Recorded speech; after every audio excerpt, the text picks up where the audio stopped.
Hey everybody, I'm Mike, and welcome to my YouTube channel where we explore the lighter side of the law or the lack thereof. Let's be honest, we've all had our hold my beer and watch this moments, but some people take it to a whole new level of what were they thinking? We're diving headfirst into the wacky world of criminals who probably couldn't find their own butts with both hands and a map. Picture this. A mastermind attempts a daring escape from a high-security cardboard box fort. Armed with nothing but a spork and a dream, he digs his way to freedom, or at least the next box over. Spoiler alert! It didn't go as planned.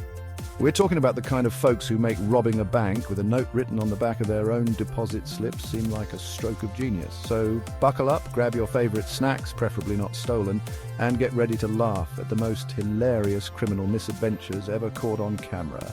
From bungled burglaries to laughable larcenies, we've got it all. You won't believe the lengths some people go to in their quest for a quick buck. So sit back, relax, and let's dive into these tales of criminal incompetence. Trust me, you'll be shaking your head in disbelief and laughing out loud. Okay, first up, we're heading to jolly old England where the tea is hot, the accents are charming, and the criminals are, well, let's just say they're about as sharp as a rubber chicken. This brilliant bloke, let's call him Nigel, decided to rob a bank. Nigel here, he fancies himself a bit of a wordsmith, so he decides to pen a threatening note to the teller demanding all the cash. Sounds terrifying, right? Well, hold on to your monocles because Nigel, in his infinite wisdom, decides to scribble his menacing message on the back of his own bank statement. I mean, talk about convenience for the police. The poor teller probably couldn't stop laughing long enough to hand over the cash. Nigel, my friend, stick to writing grocery lists. Crime clearly isn't your cup of tea. Next up, we're crossing the pond to the good old US of A, where the stars and stripes wave proudly. The burgers are supersized, and the criminals are, well, let's just say they're not exactly winning any Mensa memberships. Meet our next contestant, we'll call him Chad. Now, Chad here had a big dream to become an Instagram influencer.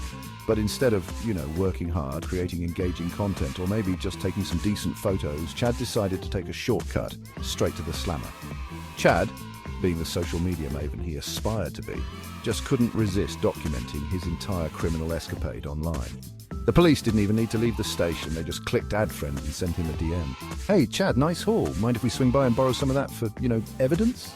If these criminals made your jaw drop like this video and subscribe, I've got even crazier ones coming up. Alright folks, buckle up for this one, because it's a real head-scratcher.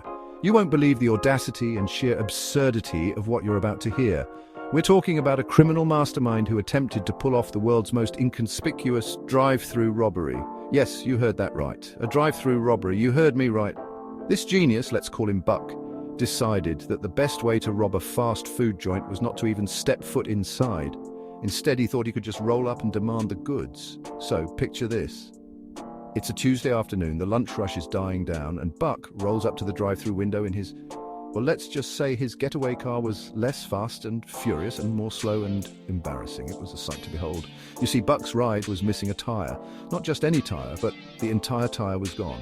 Not just a flat tyre, mind you, but the entire tyre. He was driving on the rim, which is as dangerous as it sounds. He was riding on the rim, sparks flying, metal grinding against asphalt, the whole shebang. It was like a scene out of a comedy movie.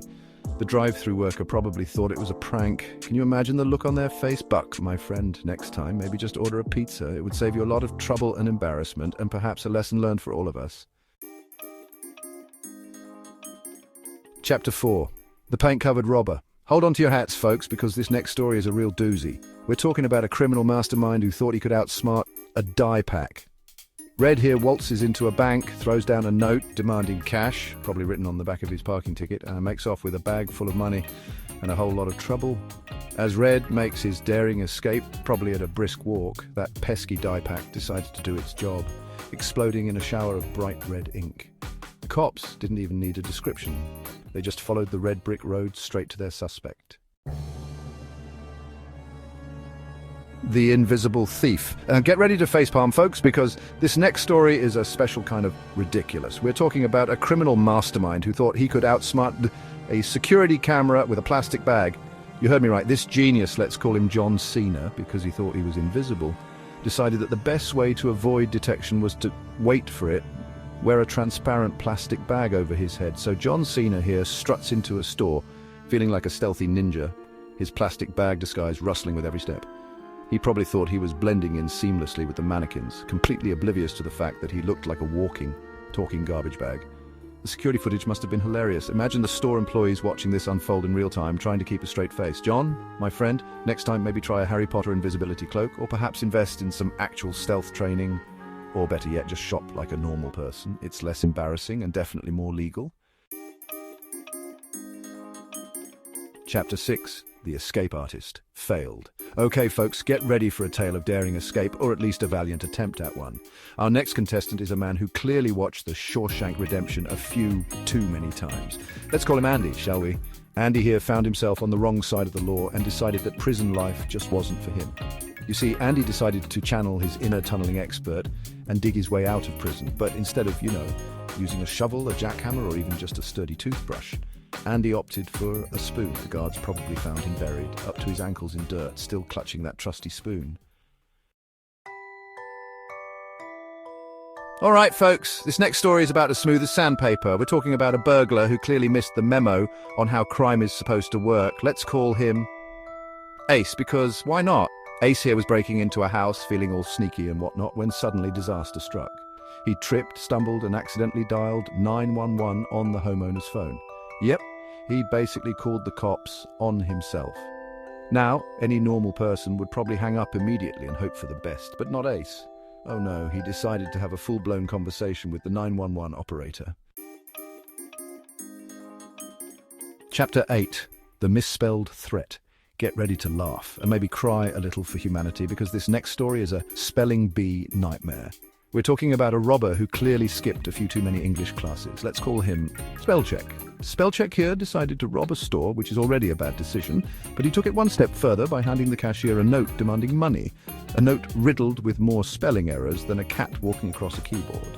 I bet the cashier had to squint at the note, trying to decipher the message, wondering if they should call a code red or literacy coach. Spellcheck, my friend. Next time, maybe invest in a dictionary, or at least use Spellcheck on your phone. Chapter 9. The Overly Honest Thief. Hold on to your sides, folks, because this next story is almost too ridiculous to be true. We're talking about a car thief who had a sudden attack of honesty, let's call him Truthful Tom. Truthful Tom here managed to steal a car, which is, not great, but instead of, laying low, ditching the car, or at least driving it until it ran out of gas, Tom decided to do something completely unexpected. He called the police. Yes, you heard that right. He called the very people who were probably already looking for him and the stolen vehicle. And why did he call them? Because the car had run out of gas, of course. So you're reporting that a stolen car that you stole has run out of gas and you'd like assistance? Chapter 10. The Security Camera Enthusiast. Last but not least, we have a story that proves some criminals are just attention hungry. Meet our final contestant. Let's call him Selfie Steve. Steve here decided to break into a house, which is never a good start, but instead of, being sneaky and stealing things like a normal criminal, Steve decided to turn his burglary into an impromptu photo shoot. That's right, folks. Steve became a security camera enthusiast. On someone else's dime. He posed, he preened, he made funny faces, he even tried to strike a few model poses. It was like America's Next Top Criminal, and the prize was a one-way ticket to jail. Steve, my friend, next time you feel the urge to strike a pose, maybe just join Instagram like a normal person. Well, that's it for this episode. It's comforting to know that even in the world of crime, laughter can still be found, especially if you're not the victim. Remember, kids, crime doesn't pay, especially if you're this hilariously inept. Don't forget to like, subscribe, and hit that notification bell so you don't miss out on more hilarious criminal capers. Until next time, stay safe, stay out of trouble, and try not to end up on this show. We're looking at you, Chad.